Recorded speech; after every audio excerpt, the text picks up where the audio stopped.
Anyways, in went David and Keean. Now, for the most of the debate, it wasn't really that interesting. Keean and David really just saw what anyone watching on TV at home would see. A strange mishmash of a debate, people talking over each other, way too much talk time for the vain journalists themselves. Weird format, for example, no closing statements from the candidates. It was as lame as you'd imagine a government-run anything would be. And it started so early in the day, too. No one in British Columbia who had a job or who was picking kids up from school would even be home to watch it. Funny about that, all of those quirks are to Trudeau's benefit. He doesn't want to debate at all. He's not good at them. He only agreed to do just the one in English, and he certainly didn't want to be seen in British Columbia where he sacked Jody Wilson-Raybould. And surprise, the Independent Debate Commission agreed with him on all of these points. But the fun started after the official debate was over. That's when the politicians came to the scrum to answer questions from journalists, including the ruffians of the 200 on that list. Now, in court yesterday, Justice Zinn said, and he was right, that being accredited to last night's debate really didn't mean much of anything at all, other than access to this scrum. And he said yesterday in court, it was very interesting, he said with the 200 plus journalists in the room, you saw the list, what was the odds that Keean Bexte or David Menzies or Andrew Lawton of True North would even get a question? He compared it to winning a lottery.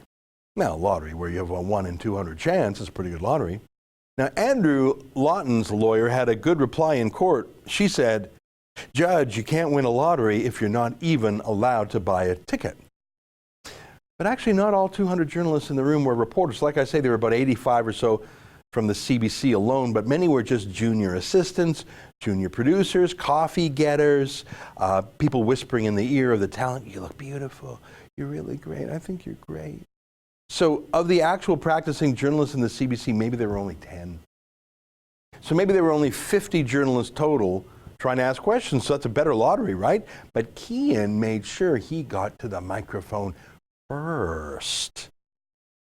And his questions were really good. He asked a question of the Bloc Québécois leader who refused to answer Keean because, well, who knows? I doubt that 1 in 100 French-speaking Quebecers has even heard of Rebel News or Keean Bexte.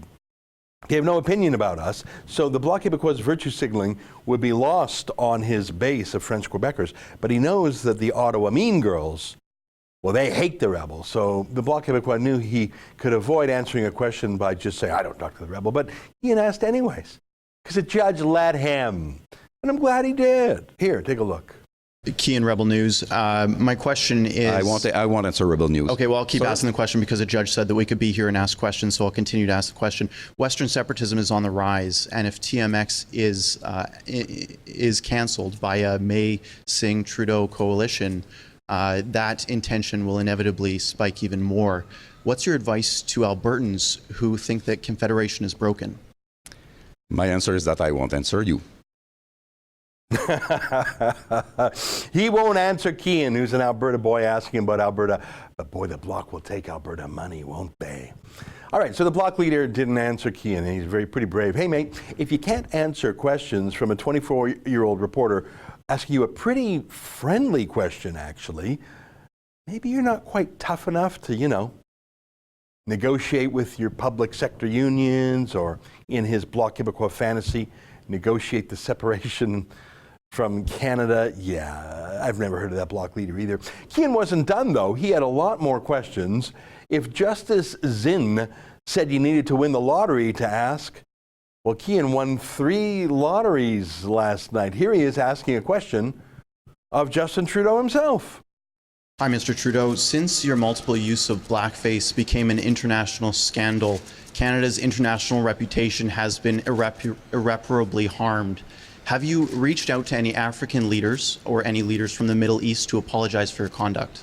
Canada will continue to engage in a positive, constructive way around the world, standing up for human rights, engaging with leaders right around the world, because we know that promoting our values and prosperity for everyone around the world is good for Canadians and creates better opportunities for everyone. So that didn't answer the question at all. Have you spoken to any African leaders or leaders from the Middle East to apologize for your personal conduct?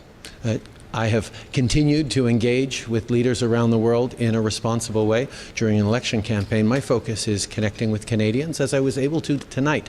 And I was very pleased to see so many of the questions turn to the environment. In all sections, there was a clear contrast between those on stage who don't think we should be fighting climate change and those of us who do.